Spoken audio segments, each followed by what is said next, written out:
오늘은 르네상스를 이제 생각해 볼 겁니다.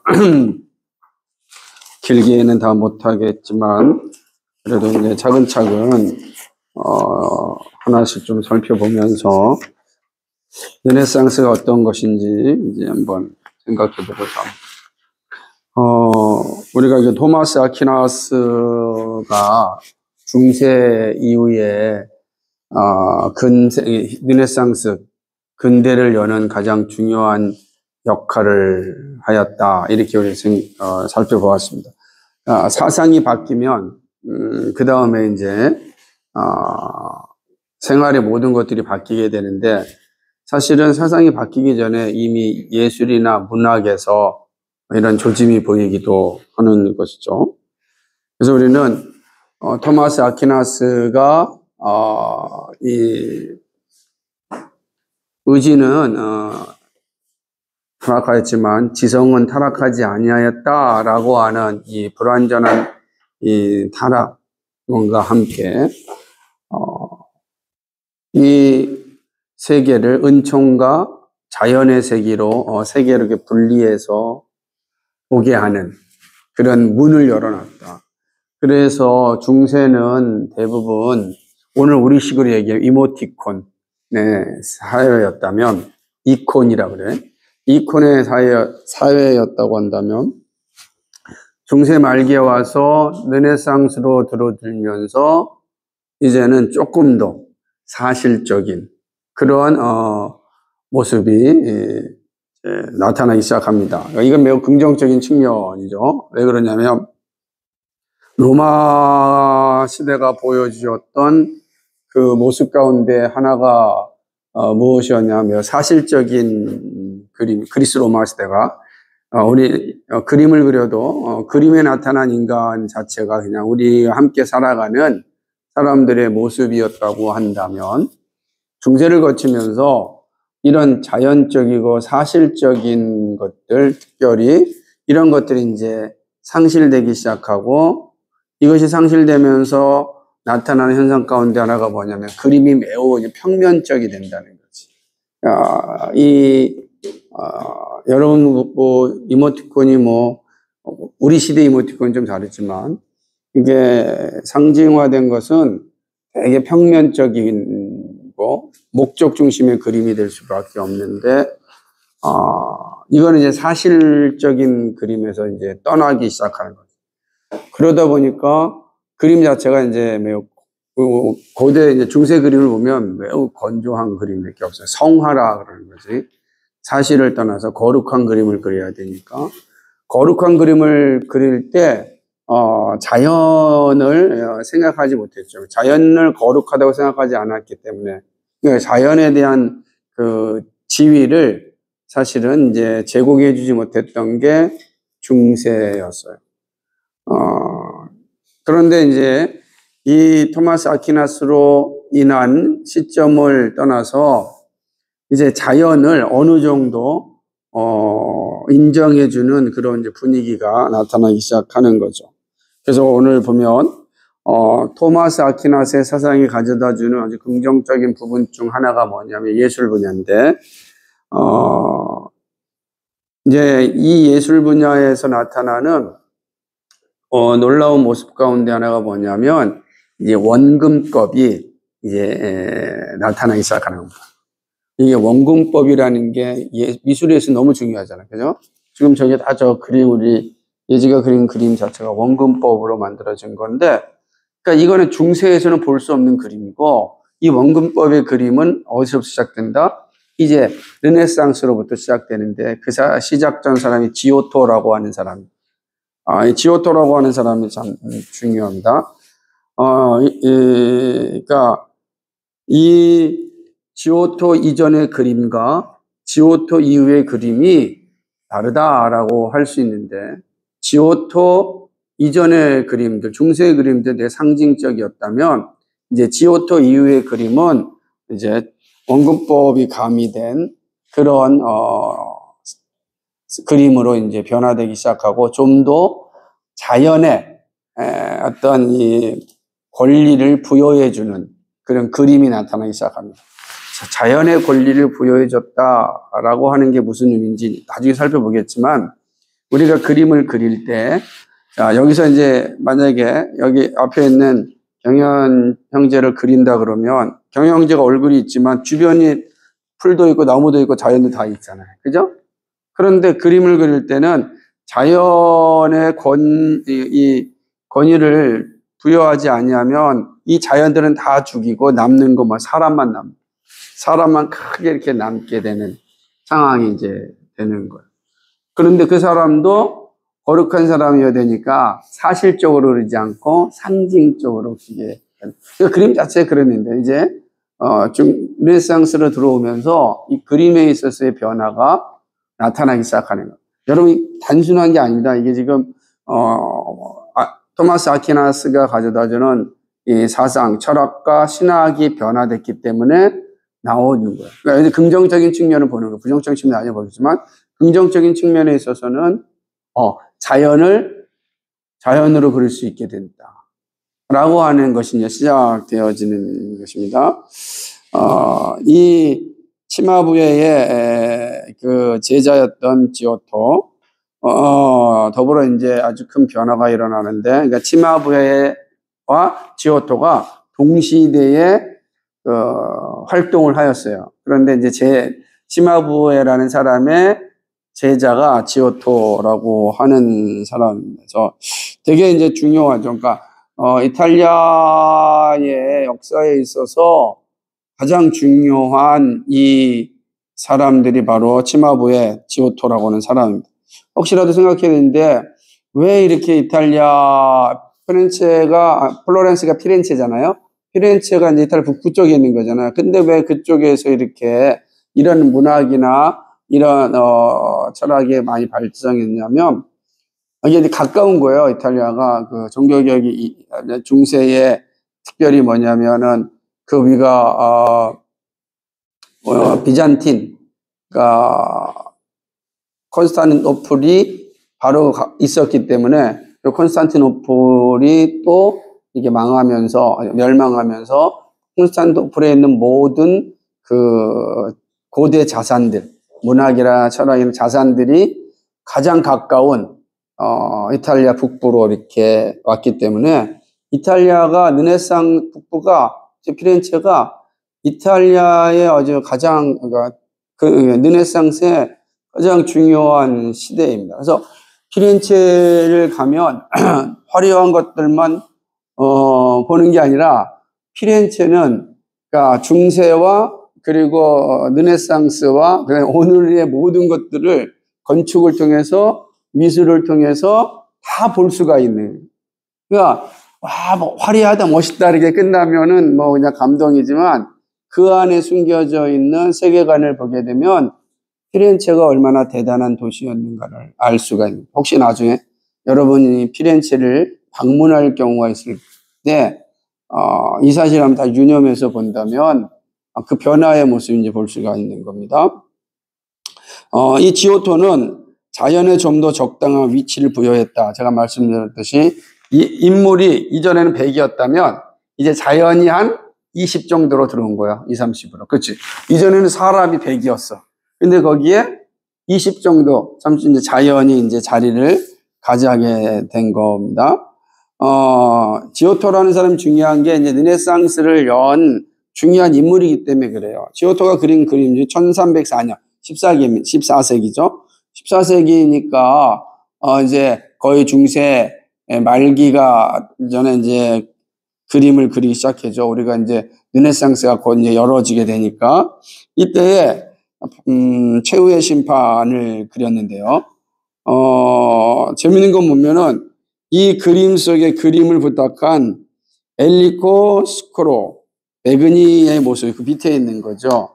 이 얼굴이 사실적으로 다른 그림들은 이게 여러분 확대해서 보여주겠지만은 그림들이 다 상징화처럼 되어 있지만 이 그림을 부탁한 사람의 얼굴은 사실적으로 그러지. 그러니까 상징화해서 사실로 그려질 수가 이제 없는 거예요. 여러분 이게 한번 사진을 잘 보시고요. 아니면 또 인터넷으로 이렇게 보시게 되면 이 사진이 분명히 이제 나타나게 되는데, 그러니까 이 그림을 밑에 그림 내려놓은 것 중에 하나가 바로 이 장면을 보여지게 되는 겁니다. 이 전체 그림 속에서 그래도 사실적으로 이 부분을 부여했다. 이거는 중세 그림에서는 볼 수가 없는 그런 장면이에요. 그러니까 중세 그림에서는 알 수도 없는 장면인데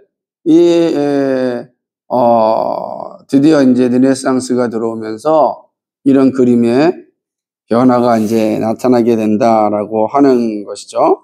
물론 그렇다고 해서 이 지오토의 그림이 완벽한 현대 르네상스 그림은 아닌 이유 중에 하나가 뭐냐면, 셰퍼는 이게 평가를 하는데, 여기 있는 그 그림 속에 있는 사람들의 발이 땅에 닿아 있지 않다라고 하는 거예요. 그러니까, 왜요? 땅은 어떤 것이에요? 자연이잖아. 그죠? 그러니까 이 자연의 사람 우리가 발을 딱 낮추고 있다라고 하는 의미가 아직까지는 완벽하지 않은 거예요. 그러니까 어떻게 써야 되니까 살짝 다 사람 이게 발코라면 발레하듯이 이게 걸쳐 있는 그림을 그릴 수밖에 없는 그런 이제 모습들이 이제 보게 되는 겁니다. 그러니까 또 인물들은 말씀드렸듯이 그들을 둘러싸고 있는 그 세계보다 훨씬 큰 거죠. 그러니까 여러분 보세요. 우리가 나무 곁에 있으면 나무가 커요, 우리가 커요? 나무가 크잖아요. 그러면 그림을 그릴 때 사실적으로 그림이 큰 나무 밑에 사람이잖아요. 근데 이거는 있을 수가 없어요. 왜냐하면 이 저급한 세상, 자연은 아직까지는 거룩하지 않은 세상이기 때문에 자연을 크게 그린다는 건 이게 있을 수가 없는 거예요. 그러니까 나무와 자연 속에 있을 때 오히려 사람이 거대하고 나무와 자연들은 아주 자연이 왜소해지게 되는 글이죠. 근데 이런 상황 가운데 지오토는 이제 자연에 적당한 그 위치를 부여해주는 그 시작이 된 겁니다. 그러니까 이제 오늘 우리가 보는 모든 그림들은 갑자기 만들어진 게 아니라 시대를 보게 되면은 중세 1000년 동안에는 이런 그림이 없었다가 드디어 이제 중세 말기에 이제 서서히 자연으로 보는 그러한 시각들이 조금씩 나타났다. 근데 그게 나타난 시작이 어디냐? 토마스 아퀴나스가 가져다 준 신학적 이 사상의 변화. 그때는 중세는 다 교회가 세상이었잖아요. 그죠? 교회가 삶이었고 교회가 그 인간이었단 말이에요. 그런데 그 교회의 중심은 다 성화였다. 거룩한 그림이었다. 왜냐하면 우리의 지성도 의지도 타락했는데 뭘 그릴 수 있겠어요. 우리 지성으로 뭘 생각한다는 자체가 잘못된 거였지. 근데 이 부분적 다락론을 가지고 보면서 또 아퀴나스로 인해서 은총과 자연의 세계가 이제 분리되는 그런 이제 사상의 체계가 들어오면서 사람들로 하여금 자연의 세계에 눈을 돌리고 지성을 통하여서 그거를 분석하고 또 그들에게 위치를 부여해주는 일들이 시작되게 됐다라고 하는 것입니다. 대단한 모습들이 이제 시작되어지게 됩니다. 지오토는 아주 다재다능한 사람인데 이제 플로렌스에 있는 대성당, 그 대성당이 바로 이제 여러분 책에 보면은 산타 마리아 델 피오레 대성당이에요. 여러분 뒤에 보면은 이제 사진이 있을 거예요. 산타 마리아 더 지나서.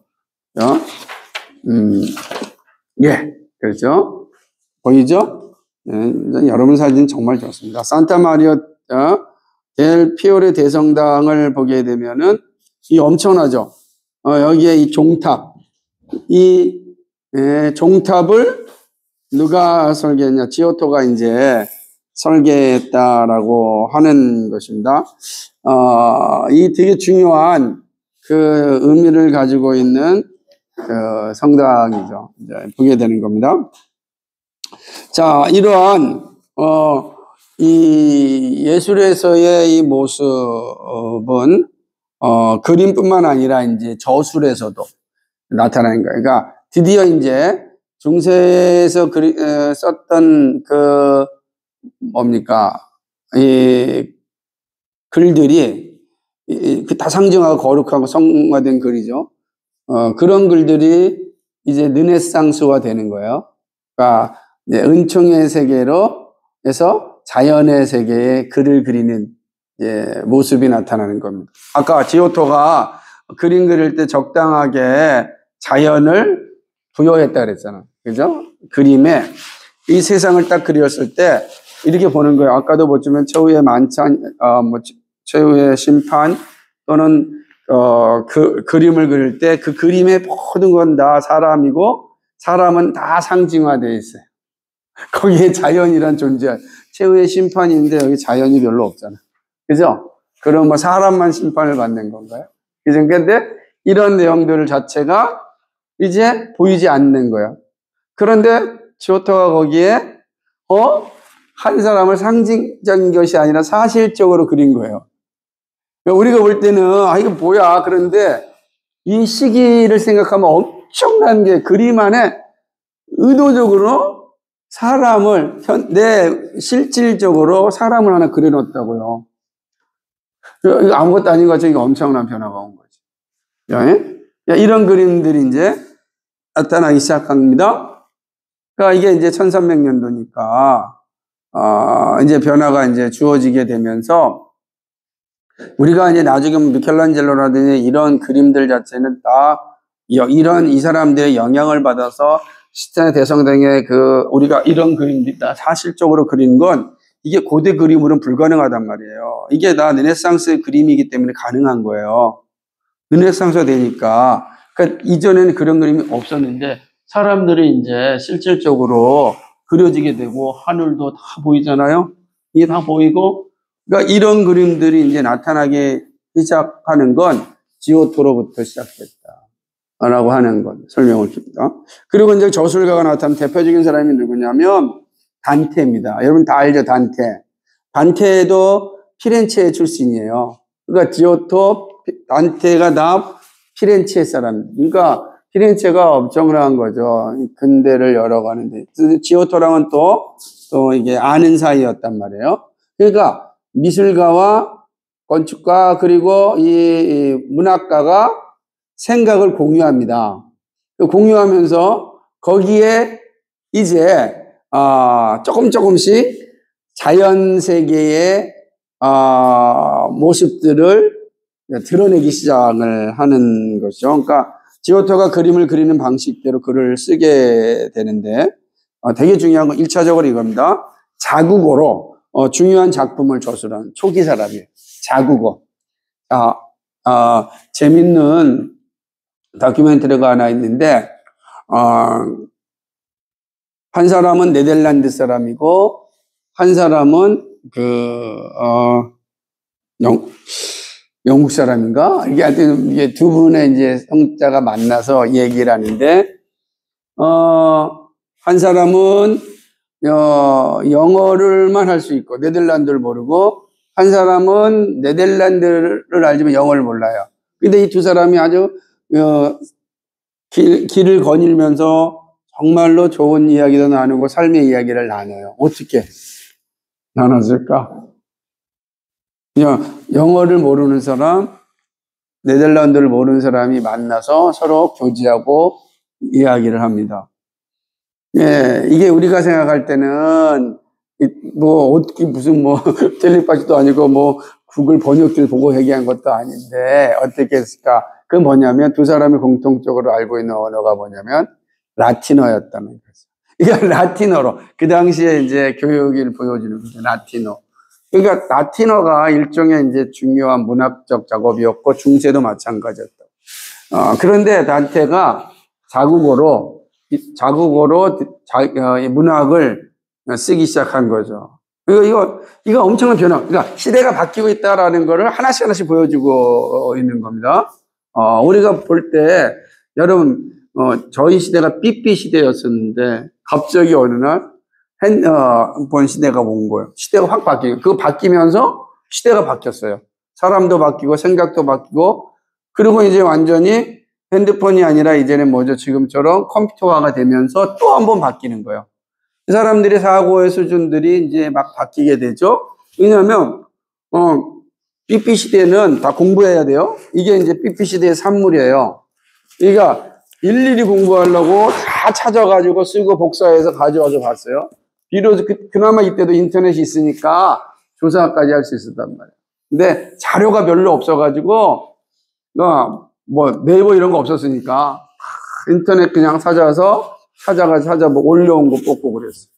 근데 이제는 그러지 않잖아요. 근데 이제는 이제 챗 GPT 시대가 오는 거예요. 이제 또 다른 시대일 겁니다. 제가 볼 때는 왜냐하면 찾을 필요가 없죠. 이게 더 구현되어진다고 한다면 챗 GPT가 완벽하게 오늘 얘기하자. 지오토에 대해서 한번 얘기해줘. 그러면 지오토에 대해서 쫙 얘기할 겁니다. 지오토의 그림도 좀 보여줘. 그러면 이제 찾아가지고 있는 시대가 아닌 시대의 변화. 그러니까 이런 거 하나가 변화되는 게 시대를 변화시키듯이 지금 예술과 문화의 변화가 뭐냐? 바로 자국어로 지금 문학 작품을 썼다라고 하는 것입니다. 특별히 이제 르네상스의 인본주의적 요소가 이제 단테의 작품에서 잘 나타나는데 그 뭐냐면 그의 작품에서 기독교와 고전을 이렇게 혼합시키는 방법으로 나타나는 거예요. 기독교 세계와 이교 세계를 혼합시키는 거예요. 이거는 마치 뭐죠? 토마스 아퀴나스의 잘못을 이제 따르게 된 거죠. 토마스 아퀴나스가 이게 얼마 지성은 타락하지 않았으니까 이교 세계의 지성도 타락하지 않은 거죠. 그러니까 그거 다 받아들일 수 있고 거기에도 다 하나님의 뜻이 있다라고 해서 받아들여 버리게 되니까 혼합이 된 거란 말이에요. 그러니까 마찬가지로 단테도 그렇게 이제 글을 쓰기 시작했는데 그의 단테의 신곡에 나타나는 한 장면을 보면 이렇습니다. 여러분 단테의 신곡 읽어보지 않았죠? 정말 두꺼운 책인데 그 단테의 신곡에서 이게 이제 지옥의 안내자가 나오는데 단테의 신곡은 지옥을 막 설명해 놨습니다. 그림을 보면은 한번 여러분 나중에 보시면 단테의 신곡에 지옥을 이렇게 그림으로 만들어 놓은 그림들이 있어요. 대부분 모든 자료에 다 있어요. 근데 거기에 이제 지옥의 안내자 중에 하나가 누구냐면은 로마의 시인 버질이었다는 거예요. 그러니까 로마는 기독교인이 아니야, 그죠? 그렇잖아요.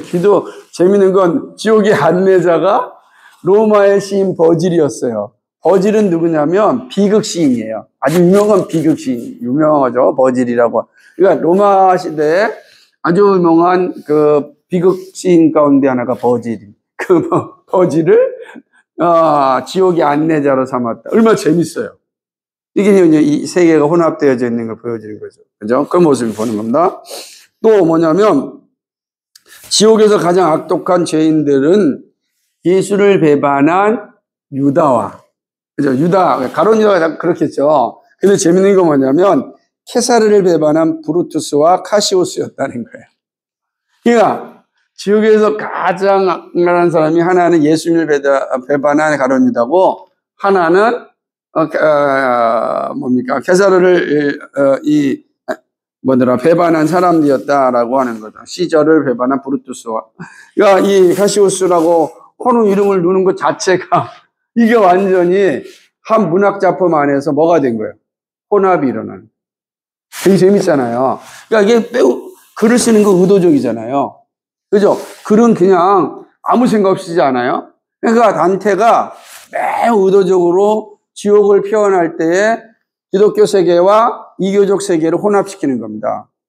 자, 여기는 혼합만 되는 겁니다. 이제 어떻게 변화될지가 이제 궁금하지 않아요? 이게 되어지는 겁니다. 이렇게.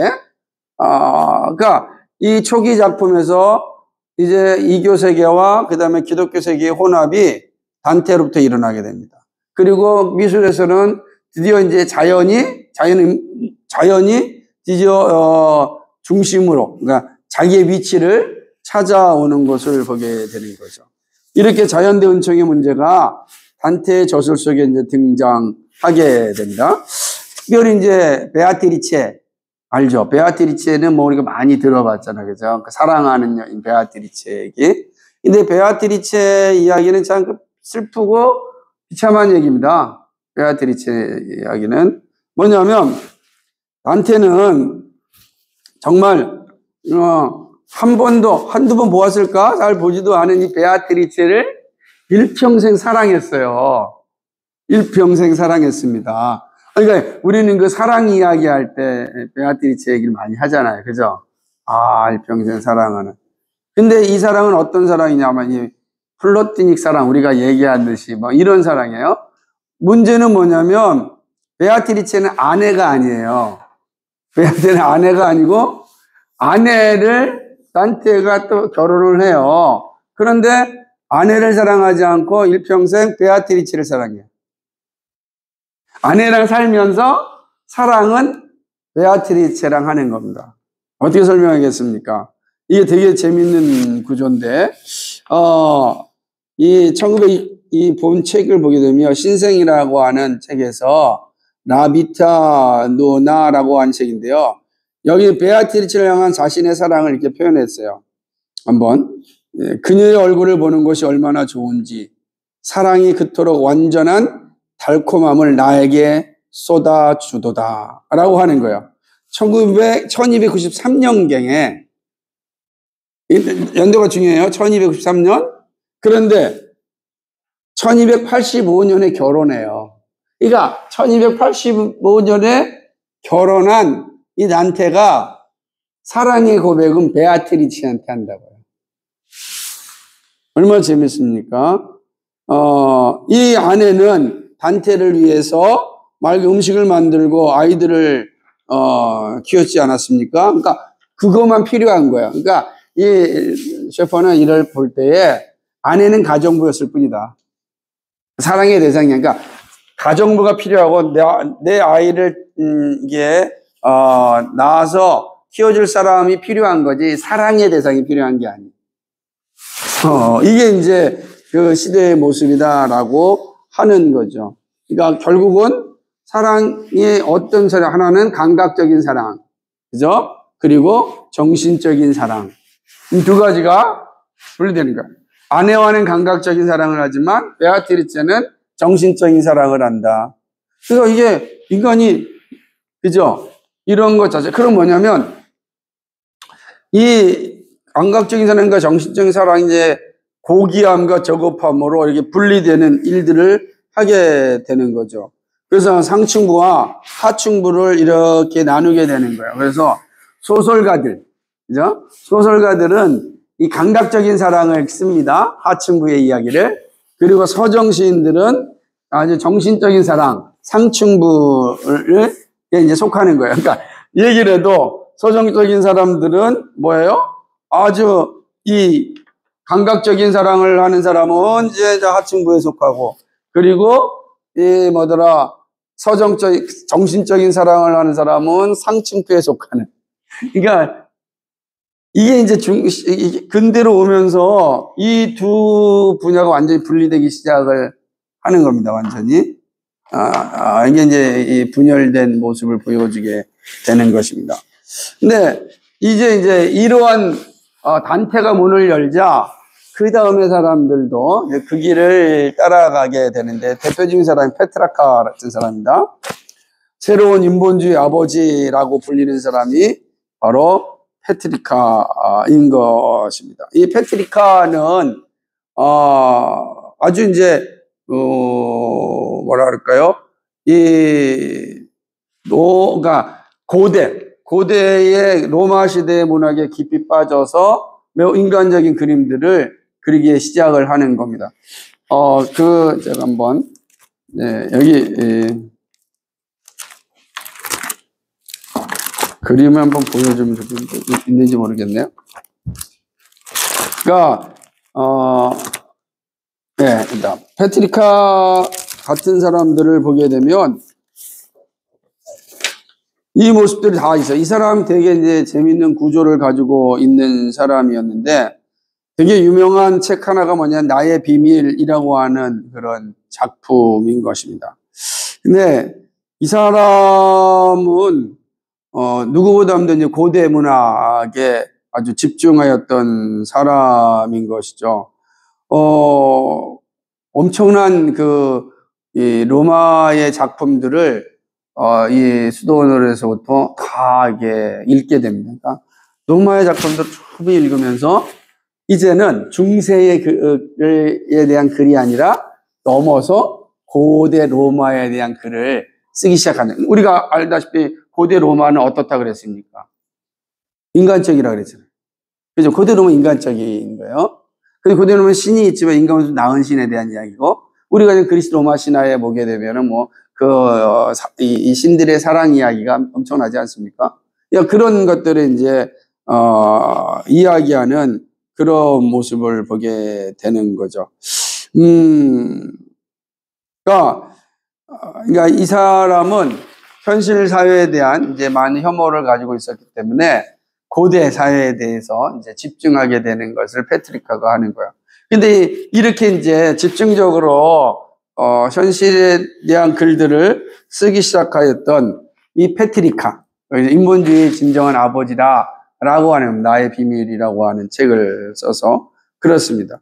그런데 이제 문제는 이 페트리카는 아버지잖아요. 그 시작이라는 거예요. 이 아버지로부터 이제 드디어 아주 좀 더 확정된 인본주의의 아들이 나오는데, 그 사람이 바로 보카치오라고 하는 사람이에요. 보카치오의 데카메론이라고 하는 책입니다. 데카메론이라는 책은 아주 이 데카메론이라는 책이요, 이 당시에 엄청난 파장을 일으키는 책이었지만, 사실은 현대에 들어오면서 포스트 모더니즘이 시작되는 시점에 이 데카메론이라고 하는 이 책들이 여러 방면으로 사실은 이렇게 재해석돼서 나타났어요. 우리나라도 마찬가지고 영국도 많이 하고. 왜냐하면 이게 매우 성적인 거거든요. 육적인 그런 내용을 담고 있는 책이기 때문에 그렇습니다.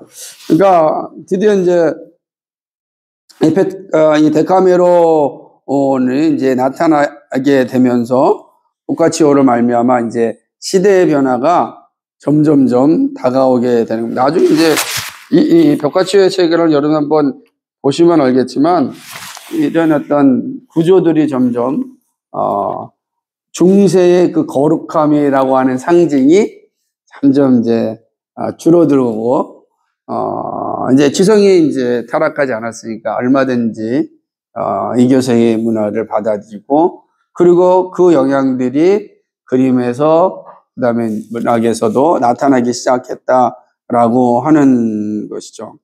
그러니까 특별히 이제 왜 그러냐면, 페트라카가 왜 중요하냐면, 아까 말씀드렸듯이 로마에잖아요. 히랍, 그죠? 그리스 로마의 이 문학을 다시금 이제 끄집어낸 거, 몇 년 만에, 한 1000년 만에 끄집어냈다고 해도 과언이 아닙니다. 근데 그러려면 어떤 언어가 필요하겠어요?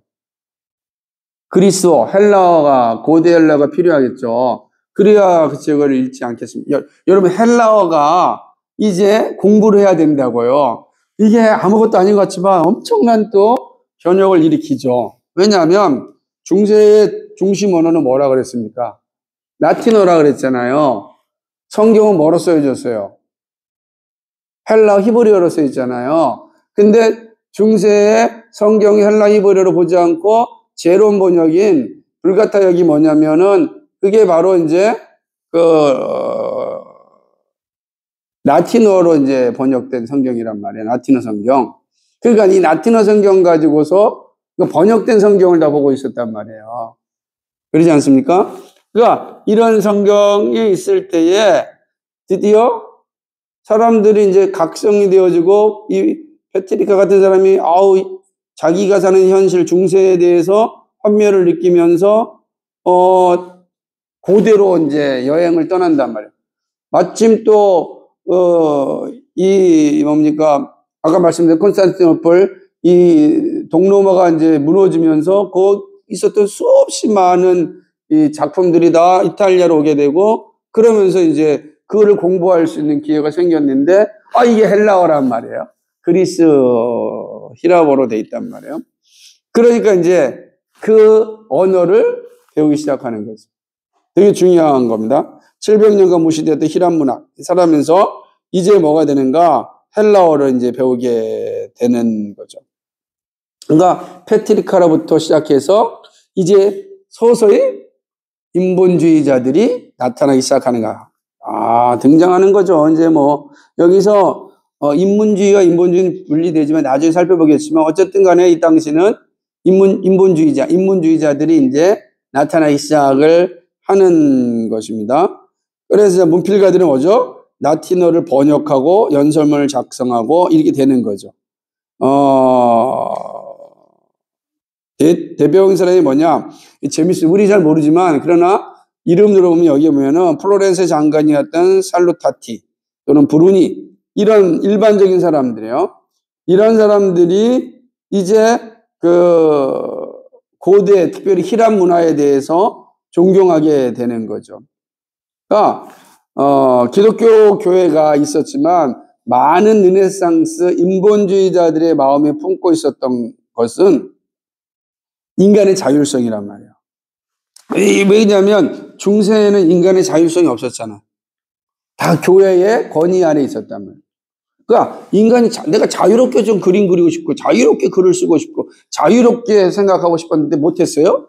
토마스 아퀴나스가 그 길을 열어줬어요. 그러면 역사 속에 가장 자율적으로 문학을 했던 때가 언젠가 보니까 자기 시대는 아니잖아요. 교회 시대가 아니니까 넘어가는 거예요. 500년 이전에는 맞단 말이에요. 400년, 그러니까 500 생각한다면 5세기 전으로 가면 되는 거예요. 그 5세기 전에 문학이 없었는데 이게 이제 다 그 수도원에 다 있었단 말이에요. 다 들어와서 그러니까 대부분 이 사람들 성직자였어요.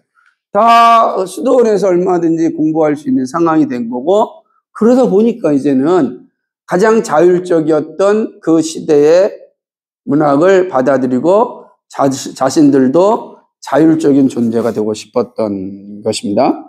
그래서 이제 전적으로 비기독교적 그리스도 로마 세계에 의존하는 것이 이제 분명해지죠. 그래서 이제 르네상스 인본주의의 핵심은 뭐냐? 이겁니다. 인간은 그 자신이 척도이며 인간은 자율적이며 전적으로 독립적이다. 이런 심리층이죠. 생각해, 인본주의가 뭐라고요? 전적으로 뭐라고요? 인간이 그 자신이 척도야. 자기가 자신이 척도예요. 그리고 자율적이며 독립적이다. 자신이 척도이고 자율적이며 독립적이다. 이게 르네상스 인간이에요. 오늘 우리가 비슷하죠? 그래서 드디어 오늘 현대인의 인간의 그 시조를 어디서 보아야 되느냐? 르네상스 인간에서 보는 거예요. 그러니까 오늘 우리의 모습이 어디 있냐? 르네상스 인간으로 가요.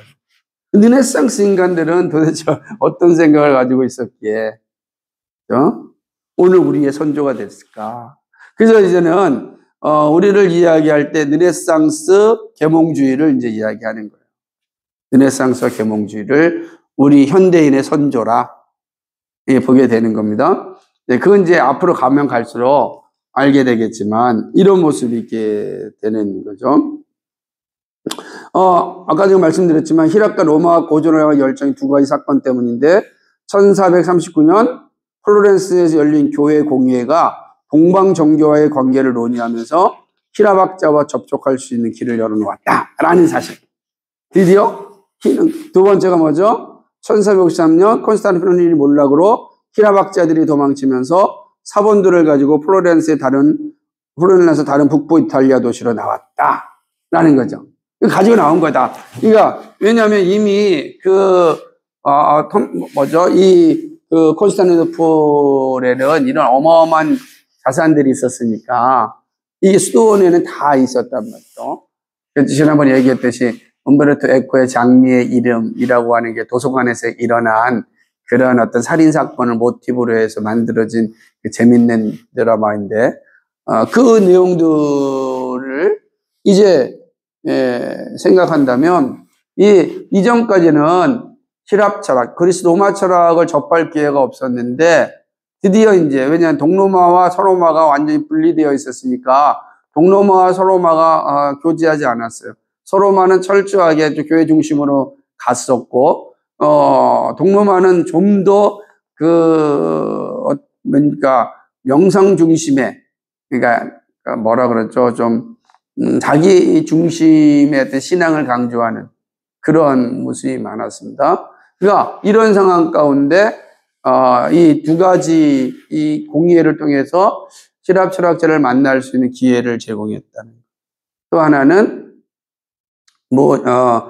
그들이 이제 수없이 많은 히랍 철학자들의 책을 가지고 플로렌스와 그다음에 이 이탈리아 북부로.